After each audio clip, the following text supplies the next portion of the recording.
आयुष्य घडवले खेळता खेळता श्री बलदेव सिंग, पद्मश्री 2026। 15 नोव्हेंबर 1950 रोजी लुधियानातील एका शेतकरी कुटुंबात जन्मलेल्या बलदेव सिंग यांचे बालपण आर्थिक अडचणीत गेले। मी त्यावेळी खूप लहान होतो जेव्हा मी पहिल्यांदा मैदानावर राष्ट्रीय स्तराचा असा सामना पाहिला जिथे अनेक आंतरराष्ट्रीय खेळाडू खेळत होते। त्यांच्या उपस्थितीने मी खूप प्रभावित झालो आणि माझ्या मनात हा विचार आला की मी सुद्धा एक दिवस असा खेळाडू होईल। बलदेव सिंग यांनी राष्ट्रीय क्रीडा संस्था बेंगलुरू येथून हॉकी कोचिंग मध्ये डिप्लोमा प्राप्त केला आणि 1981 मध्ये ते हरियाणा क्रीडा विभाग जॉईन करून हरियाणातील शहाबाद मार्कंडा येथे कोच म्हणून रुजू झाले। शहाबाद त्यांची कर्मभूमी बनली आणि त्यांनी सर्वात आधी हॉकीची मैदाने तयार केली। बलदेव सिंग यांच्या कठोर परिश्रम आणि शिस्तबद्ध प्रशिक्षणाने त्यांचे खेळाडू आंतरराष्ट्रीय स्तरावर सातत्याने आपली ओळख निर्माण करू लागले। लवकरच त्यांची भारतीय पुरुष हॉकी संघाचे कोच म्हणून नियुक्ती झाली आणि त्यांनी संघाला मोठे यश मिळवून दिले।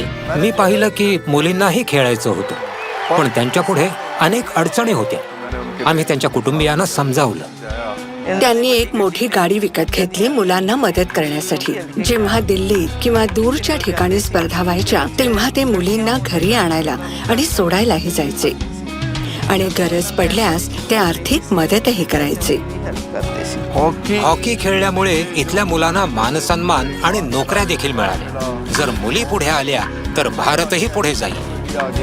बलदेव सिंगजींच्या प्रशिक्षणाखाली मुलींच्या शालेय संघाने देखील अनेक टुर्नामेंट जिंकल्या आणि पुढे त्या देशाचा अभिमान बनल्या। माझ्यासाठी ते फक्त एक कोच नव्हते, माझ्यासाठी ते गाईड, मेंटॉर, फादर फिगर होते, ज्यांना आमचं आयुष्य कसं असावं याची काळजी होती। त्यावेळी शहाबाद मध्ये एक म्हण होती, एखाद्याच्या घरी जर मुलगी जन्माला आली तर तिला बलदेवजींच्या मैदानात सोडा, म्हणजे तिचं आपोआप आयुष्य घडेल।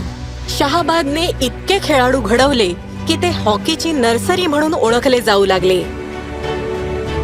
2017 मध्ये बलदेव सिंग भारताच्या ऑलिम्पिक टास्क फोर्स मध्येही सामील झाले आणि त्यांनी भारताच्या क्रीडा संघ धोरणात योगदान दिले। माझं संपूर्ण आयुष्य हॉकी आणि खेळाडूंसाठी आहे। खरोखरच बलदेव सिंग हे गुरु नाहीत, तर ते स्वतः गुरुकुलच आहेत। श्री बलदेव सिंग, पद्मश्री 2026। कोटी कोटी नमस्कार।